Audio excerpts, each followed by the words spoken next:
तर मंत्रिपदाची शपथ घेतल्यानंतर आता छगन भुजबळ हे राजभवनामधून बाहेर पडतायत। कार्यकर्त्यांची मोठी गर्दी। सगळ्यांना भेटणार। ओके सर, अभिनंदन सर, अभिनंदन सर। ठीक आहे, पार्टी ऑफिसला भेटतो मंत्रालयात। थँक्यू। मी पार्टी ऑफिसला भेटतो तो।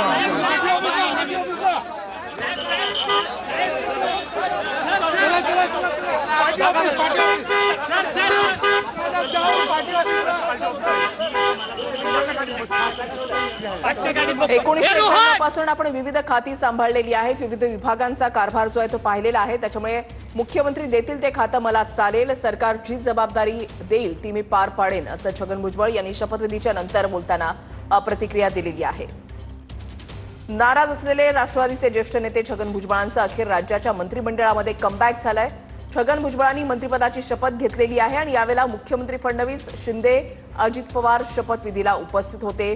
प्रचंड बहुमतानं सत्तेमध्ये आलेल्या माहिती सरकारच्या मंत्रिपदाच्या पहिल्या यादीमध्ये भुजबळांचं नाव नव्हतं आणि मंत्रिपद मिळालं नसल्यामुळे भुजबळांनी त्यांची नाराजी ही वेळोवेळी बोलून दाखवलेली होती आणि त्यानंतर घडलेल्या बीड प्रकरणामुळे धनंजय मुंडेंना राजीनामा द्यावा लागलेला होता आणि त्या खात्यावर भुजबळांची वर्णी लागेल अशी चर्चा होती। मात्र त्याच वेळेला अजित पवारांनी हे खातं त्यांच्याकडे ठेवलं आणि आता पुन्हा भुजबळांची कॅबिनेट मंत्रिपदी वर्णी लागलेली आहे।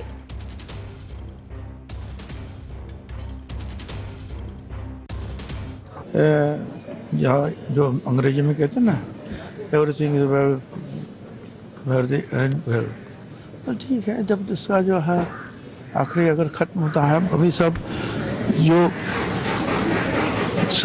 अभी अच्छा हुआ आखिरी बार, तो सब अच्छा है। इसके पहले हमने देखा है आपने जो विभाग लिए हैं काफ़ी सराहनीय तरीके से संभाले गए हैं। आगे इस विभाग की उम्मीद है क्या कुछ तो है? वो तो जो है मुख्यमंत्री और जो मुख्यमंत्री तय करे वो कोई प्रॉब्लम नहीं। तर छगन भुजबळांचा मंत्रिमंडळामध्ये आता कमबॅक झालेला आहे आणि छगन भुजबळांची प्रतिक्रिया। छगन भुजबळ हे नाराज होते आणि वेळोवेळी त्यांनी आपली नाराजगी जी आहे ती बोलून दाखवलेली होती। शेरो शायरीमधून त्यांनी आपली नाराजी जी आहे ती बोलून दाखवलेली होती। मात्र आता त्यांची नाराजी पूर्णपणे दूर झालेली आहे। मंत्रिमंडळामध्ये त्यांना स्थान मिळालेलं आहे। मधल्या काळामध्ये सातत्यानं आपण जर पाहिलं तर देवेंद्र फडणवीस यांच्या भेटीगाठी छगन भुजबळ यांच्याकडून घेतल्या जात होत्या। अजित पवारांवर त्यांची खास नाराजी होती। ज्या वेळेला नाशिक किंवा आजूबाजूच्या भागामध्ये त्यांचे बॅनर लागायचे, पोस्टर लागायचे, त्याच्यावर सुद्धा अजित पवारांचा फोटो नव्हता। त्याच्यामुळे नेमकं छगन भुजबळांच्या मनामध्ये चाललंय तरी काय अशी चर्चा जोरदार सुरू झालेली होती। मात्र आता बीड प्रकरणानंतर धनंजय मुंडे यांना आपल्या मंत्रिपदाचा राजीनामा द्यावा लागला आणि त्याच्यानंतर त्या रिक्त झालेल्या खात्याची जबाबदारी कुणाकडे जाणार अशी चर्चा सुरू झाली। अजित पवारांनी ते खातं स्वतःकडे ठेवलं। मात्र त्याच वेळेला आता हे मंत्रिपद जे आहे ते छगन भुजबळांना देण्यात आलेलं आहे।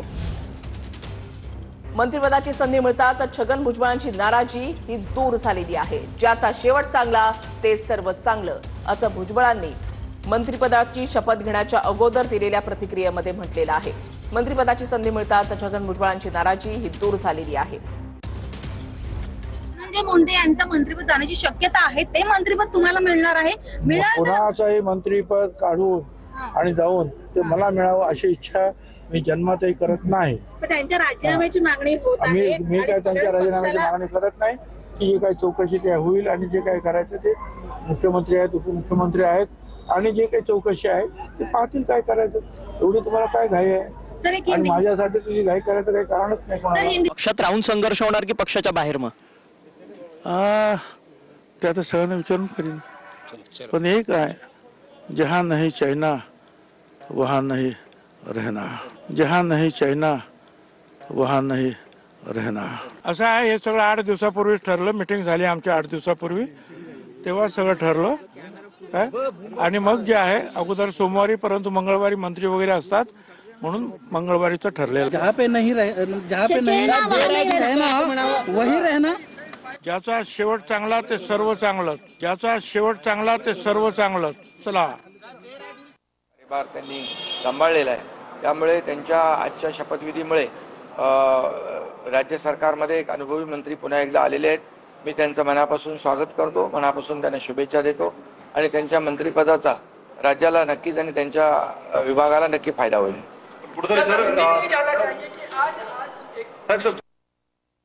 शपथ घेतल्यानंतर मराठा संघटना काही ते आक्रमक झालेलं पाहायला मिळतं।